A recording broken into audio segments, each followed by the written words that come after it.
Hello everyone, मेरा नाम पूजा मालविया है और मैं आपका अपने चैनल पे स्वागत करती हूँ। आज का ये वीडियो है कुछ इम्पॉर्टेंट वन लाइनर्स जो कि मोस्ट ऑफ द एग्ज़ाम्स में पूछे जाते हैं, चाहे बीपीएससी हो, चाहे यूपी के एग्ज़ाम हो, चाहे एमपी के स्टेट के एग्ज़ाम हो। तो ये वन लाइनर्स जो है बहुत कॉमन वन लाइनर्स हैं जो कि जनरली एग्जामिनर एग्ज़ाम्स में पूछता है। तो हम लोग आज 20 वन लाइनर्स करेंगे। ये सेट 1 है वन लाइनर का। ऐसे ही आपके पास बहुत सारे सेट्स आएंगे।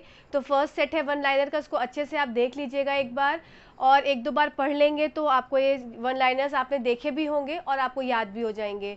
तो वीडियो को स्टार्ट करते हैं। और वीडियो स्टार्ट करने से पहले आप अगर चैनल पर नए हों तो ज़रूर चैनल को सब्सक्राइब कर दीजिएगा, लाइक भी कर दीजिएगा, शेयर भी कर दीजिएगा, क्योंकि एक वीडियो बनाने में बहुत मेहनत लगती है। तो प्लीज़ इतना तो बनता है कि आप वीडियो को लाइक करेंगे, शेयर करेंगे और सब्सक्राइब कर देंगे चैनल को। तो चलिए आइए वीडियो को स्टार्ट करते हैं। तो ये मैंने जो है वन लाइनर्स बनाए हैं, ये बीपीएससी को ध्यान में रखते हुए बनाया। जो बिहार की वैकेंसी है, अभी जो टीचिंग की वैकेंसी है, ये 6 to 8 और 1 to 5 को ध्यान में रखते हुए ये वन लाइनर्स बनाए हैं। एनसीईआरटी के वन लाइनर्स हैं। तो चलिए आइए देख लेते हैं इसको। तो फर्स्ट है the device use to convert AC to DC. मतलब जो घर में जो डिवाइस लगी होती है वो AC to alternative current to direct current या direct current to alternative current को, कौन सी डिवाइस होती है जो घर में लगी होती है और वो कन्वर्ट करती है करंट को, अल्टरनेटिव को डायरेक्ट में, डायरेक्ट को अल्टरनेटिव में। तो फटाफट से आइए देखते हैं वन लाइनर की सीरीज़ को। तो ये है एसी टू डीसी जो रेक्टिफायर है, और डीसी टू एसी जो है वो इन्वर्टर है। ठीक है, घर में जो इन्वर्टर लगा होता है वो करंट, डायरेक्ट करंट को ऑल्टरनेटिव करंट में चेंज करता है। ऐसे ऑल्टरनेटिव करंट को डायरेक्ट करंट में रेक्टिफायर जो है वो चेंज करता है। नेक्स्ट है हमारा the blood pressure increase by the excessive secretion of कौन सा हार्मोन, थायरोक्सिन। मतलब जो ब्लड प्रेशर बॉडी में इंक्रीज हो जाता है, तो वो क्यों इंक्रीज होता है? क्योंकि ब्लड में लेवल किसका बढ़ा, हार्मोन कौन सा, थायरोक्सिन हार्मोन का लेवल जब बढ़ जाता है तो ब्लड प्रेशर जो है वो बढ़ जाता है। नेक्स्ट है कार्बोहाइड्रेट्स। देखो, कार्बोहाइड्रेट्स प्लांट्स में भी स्टोर होते हैं और एनिमल्स में भी स्टोर होते हैं। तो प्लांट्स में स्टोर होते हैं किस नाम से, प्लांट में स्टोर होते हैं, हमने पढ़ा था। आपने अगर नहीं देखा हो, मैंने क्लास 6 की एनसीईआरटी समरी 40 मिनट में पूरी बुक कंप्लीट करी है। तो अगर नहीं देखा हो तो डिस्क्रिप्शन में लिंक है, ज़रूर जाकर देख लीजिएगा। उस 40 मिनट में पूरी पूरी बुक कंप्लीट है, आपको बहुत फ़ायदा होगा उस बुक से और उस छोटी सी समरी से। तो उस चैप्टर में हमने पढ़ा था कि जो फूड है स्टोर होता है किसमें, प्लांट्स में, in the form of starch, मंड के फॉर्म में। तो कार्बोहाइड्रेट स्टोर्ड इन बॉडी, जो अगर ह्यूमन बॉडी की बात आती है तो स्टोर होता है ग्लाइकोजन के फॉर्म में, और अगर प्लांट्स की बात आती है तो स्टोर होता है किसमें, स्टार्च के फॉर्म में, मतलब मंड के फॉर्म में। नेक्स्ट है ribozymes are made up of. Ribozymes किससे बने होते हैं? तो आर से आर कनेक्ट कर सकते हैं, आर से आर, दे आर आरएनए। नेक्स्ट है most serious air pollutant cause health hazard is. मतलब सबसे ज़्यादा सीरियस जो एयर पॉल्यूटेंट है वो कौन सा है? वो है SO2, सल्फर डाइऑक्साइड। ठीक है, नेक्स्ट है एसिड स्टोर्ड इन बैटरीज। देखो यहाँ ये क्वेश्चन बहुत बार पूछा गया है कि कौन सा एसिड बैटरीज में स्टोर होता है। तो जनरली कन्फ्यूजन किससे हो जाता है? कन्फ्यूजन हो जाता है HCl से। तो आपको कंफ्यूज नहीं होना है, क्योंकि बैटरीज में जो स्टोर होता है वो किंग ऑफ एसिड है, और वो है एसिड H2SO4। ठीक है, कौन सा अम्ल है? H2SO4 अम्ल है। ठीक, नेक्स्ट है sound waves are longitudinal waves. ये भी पूछा जाता है क्वेश्चन कि साउंड वेव्स कौन सी वेव्स है, लॉन्गिट्यूडनल है कि ट्रांसवर्स है। तो साउंड वेव्स जो होती हैं वो लॉन्गिट्यूडनल वेव्स होती हैं। क्लियर। नेक्स्ट है plaster of Paris is a product of क्या। मतलब प्लास्टर ऑफ पेरिस का फॉर्मूला पूछ लेते हैं या कोई फॉर्मूला दे देते हैं प्लास्टर ऑफ पेरिस का, और नीचे ऑप्शंस में दिया होता है कि ये प्लास्टर ऑफ पेरिस है कि जिप्सम है कि कैल्शियम कार्बोनेट है कि लाइमस्टोन है कि क्विक लाइम है। तो आपको प्लास्टर ऑफ पेरिस का आपको फॉर्मूला याद करना है। कैसे, मैंने कैसे याद किया था अपने एग्जाम्स के समय में, ये जैसे CaSO4 डॉट हाफ H2O है ना, तो प्लास्टर ऑफ पेरिस कब लगता है? प्लास्टर के समय में लगता है जब पैर टूट जाता है। तो अगर हड्डी तोड़ दी, आधी कर दी, तो प्लास्टर ऑफ पेरिस लगा, का प्लास्टर लगा। तो आधा जहाँ पे भी दिखेगा आपको वाटर का मॉलिक्यूल, तो वो कौन सा हो जाएगा? वो प्लास्टर ऑफ पेरिस हो जाएगा। अब इसी का जस्ट दुगना हो जाएगा, मतलब नीचे 2 हाफ हो गया और ऊपर 2 हो जाएगा, तो ये हो जाएगा जिप्सम। जिप्सम का फॉर्मूला इसका जस्ट डबल हो जाएगा, मतलब डबल से, मतलब ऊपर 2 हो जाएगा। ठीक है। तो CuSO4.2H2O, तो ये फॉर्मूला हो गया जिप्सम का। ये जो क्वेश्चन है ना, ये सब बहुत ज़्यादा कॉमन क्वेश्चन हैं और हर मोस्टली एग्जाम्स में पूछे जाते हैं। 8, 9, 10, 11 जो है, ये फॉर्मूलेज, ये नाम बहुत ज़्यादा इंपॉर्टेंट है, तो इस पर मोस्ट इंपॉर्टेंट लगा के इसको याद करिएगा, एक दो बार प्रैक्टिस करिएगा लिख के। नेक्स्ट क्वेश्चन है वॉशिंग सोडा। वॉशिंग सोडा का जो देखो ये फॉर्मूला होता है Na2CO3.10H2O।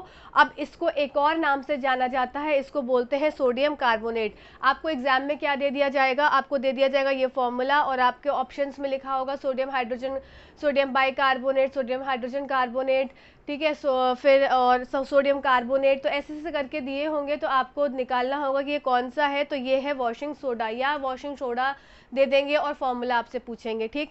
नेक्स्ट है बेकिंग सोडा। बेकिंग सोडा और वॉशिंग सोडा में बहुत ज़्यादा डिफरेंस में फॉर्मूले में अंतर होता है। देखो NaHCO3 है यहाँ पे Na2CO3.10H2। अब ये कैसे है, ये हम जब NCERT की समरी पढ़ेंगे तो उसमें हम ये जानेंगे कैसे बेकिंग सोडा से वॉशिंग सोडा बना, ठीक है। ये पूरा क्विक लाइम से पूरा नीचे प्रोसेस आते आते वॉशिंग सोडा, फिर प्लास्टर ऑफ पेरिस, फिर जिप्सम कैसे बनता है पूरा, वो हम उसमें पढ़ेंगे, ठीक है। तो आप ज़रूर जुड़िएगा NCERT की सीरीज़ में। नेक्स्ट है calcium carbonate, CaCO3। Calcium carbonate का एक और नाम है जो कि बहुत ज़्यादा एग्जाम में पूछा जाता है, जिसको बोलते हैं लाइम स्टोन। ये जो है ना, ये बहुत ज़्यादा इंपॉर्टेंट इधर का पार्ट था। नेक्स्ट आता है देखो एक ऐसा प्रोटीन जो कि ब्लड में प्रेजेंट है, जिसकी वजह से हमारे शरीर में ब्लड में थक्का क्यों नहीं जम रहा है, तो उसका ना जमने का कारण है कि हमारे ब्लड में कौन सा प्रोटीन प्रेजेंट है, हिपेरिन, ठीक है, हिपेरिन। पर बाहर जब ब्लड कहीं पे चोट लग जाती है, कुछ वुंड हो जाता है, तो उसमें जो है अगर थक्का ना जमे तो खून बहता रहेगा और आदमी की मौत हो जाएगी। तो उस समय भी एक प्रोटीन काम करता है, जिस प्रोटीन का नाम होता है फाइब्रोनोजेन। साथ में एक और प्रोटीन लगता है प्रोथ्रोम्बिन, और इसके साथ एक बहुत ज़रूरी आयन प्रेजेंट होता है, जो कि प्रेजेंट होता है कैल्शियम आयन, ठीक है। कैल्शियम आयन, प्रोथ्रोम्बिन और फाइब्रोनोजेन, ये प्रोटीन्स होते हैं जो कि हेल्प करते हैं ब्लड को क्लॉट होने में, जब कहीं पे कट हो जाए, कहीं पे चोट लग जाए, ठीक है। और हिपेरिन ये प्रोटीन है जो कि ब्लड के अंदर प्रेजेंट होता है और ब्लड के अंदर ब्लड को थक्का जमने में मदद नहीं करता है, मतलब इसकी वजह से ब्लड जो है वो थक्के के फॉर्म में कन्वर्ट नहीं होता है और ब्लड हमारा इधर से उधर जो है उसका संचार होता रहता है।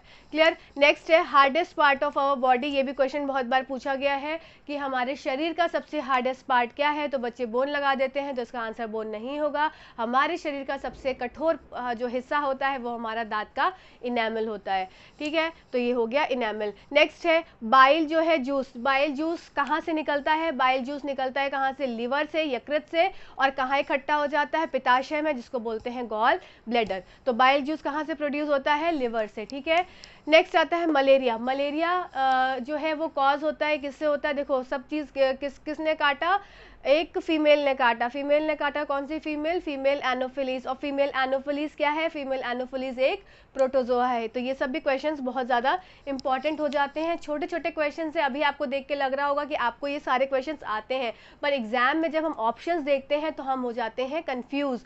तो इसीलिए मैंने ये सारे क्वेश्चंस इसलिए लेके आई हूँ क्योंकि आपको एक आपके दिमाग में एक वापस से क्लियर छवि कर दे कि हाँ ये ऐसे क्वेश्चंस भी आ जाते हैं। बहुत इंपॉर्टेंट क्वेश्चंस है। नेक्स्ट है कंट्रोलर रॉड। कंट्रोलर रॉड इन न्यूक्लियर रिएक्टर किसकी रॉड बनी होती है, कंट्रोलर रॉड कौन सी होती है जो रिएक्शंस को कंट्रोल करती है, वो बनी होती है कैडमियम की, ठीक है। अब इंक्रीज कंजम्पशन ऑफ कैडमियम, हाँ अब देखो कैडमियम की तो रॉड न्यूक्लियर रिएक्टर में यूज हो रही है। अब इसी की अगर इसी कैडमियम को भी बढ़ा दे, बहुत बढ़ा दे, बहुत बढ़ा दे, बहुत बढ़ा दे, तब क्या डिजीज, तो एक डिजीज हो जाती है उसके कारण, तो उस डिजीज का नाम है इटाई। मैं सारे डिजीजेस के भी वन लाइनर्स एक साथ आपके साथ ले आऊंगी। चलिए कल डिजीजेस के वन लाइनर्स आपके साथ शेयर करती हूँ, मतलब सेट 2 आपका है डिजीजेस के वन लाइनर्स, ठीक है। अभी मैंने डिक्लेयर कर दिया, आप जरूर देख लीजिएगा उसको। तो इटाई जो डिजीज़ है ये किसकी वजह से हो जाती है, ये कैडमियम की कंजम्पशन, जब खाने में या पानी में कैडमियम की मात्रा बढ़ जाती है तो उस कारण से कौन सी डिजीज हो जाती है, इटाई। नेक्स्ट है potometer is use to measure transpiration. ये ट्रांसपिरेशन किस में होता है, पौधों में होता है, जब वो पानी अपना निकालते हैं स्टोमेटा के थ्रू, जो स्टोमेटा छिद्र होते हैं उनसे जो है पोर से पानी निकलता है, तो potometer is use to measure transpiration. Next है the fuel used in nuclear reactor. कौन सा ईंधन है जो इस्तेमाल होता है न्यूक्लियर रिएक्टर में, तो ईंधन है यूरेनियम एंड प्लूटोनियम, ठीक है, ये सब याद कर लीजिएगा। नेक्स्ट है द रिएक्शन। अच्छा, न्यूक्लियर रिएक्टर की बात हो रही है तो सारा मैंने questions, most of the questions cover कर लिए न्यूक्लियर रिएक्टर के, कि न्यूक्लियर रिएक्टर में पहले तो कंट्रोल रॉड सॉरी जो कंट्रोल रॉड्स होती हैं वो कौन सी होती हैं, कैडमियम की होती हैं।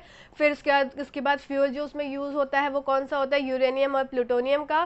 फिर रिएक्शन जो न्यूक्लियर रिएक्टर में चलती है वो क्या होती है, वो फिशन रिएक्शन होती है। ठीक है, तो ये कुछ 20 से 21 क्वेश्चंस थे जो कि मैंने आज वन लाइनर के फॉर्म में किए हैं। कल का मैंने डिक्लेयर कर दिया है कि मैं आपको क्या बताने वाली हूँ, मैं आपको सारी डिजीजेस वन लाइनर के फॉर्म में याद करवा दूंगी, ये मेरी जिम्मेदारी है। ठीक है, तो 20 से 25 डिजीजेस है, उसको हम कल फटाफट से कर लेंगे।